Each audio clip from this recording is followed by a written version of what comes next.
السلام عليكم ورحمة الله وبركاته. از حجیشکی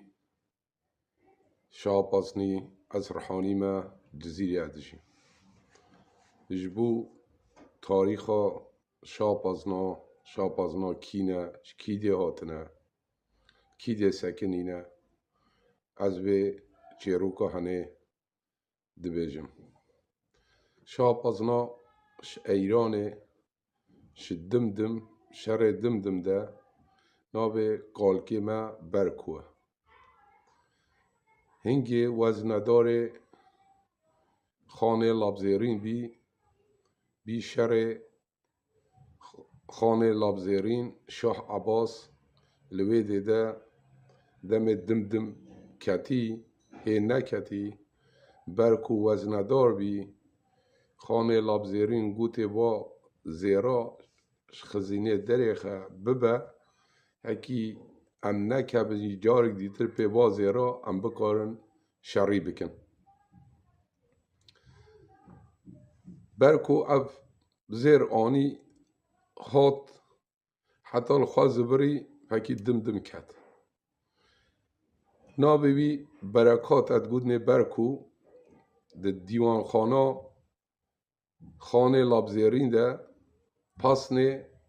خان بگدا نابی بی برکوی شاپاسنی اصل خواه برکو حسنیه لویده بشتی او کلمه گود کلمه شاپاسنی تیه کد سر برکو شویده هات برکو سیبرابی کلش خلف پسما میگه واجی هبید گودنه حاجو شویدی سر ملی ایران را هاتن حتی حدود ترکیه و سوری ده لوید جه گرتن نها عشیره شاپازنا نقبا سوری و ترکیه ده و العراق ایران دبینن عشیرک مازنه عشیره مرد بجن شاپازنا اما ام اصل خواه با پیر ما حسنیه جبو او گوتنا سر خانه لابزیرین گوتی تو شاه کردایی نابی بی دانین شاپازنی نابی برکو گرن شاپازنی ام اصل خواه کوکاما ام حسنینه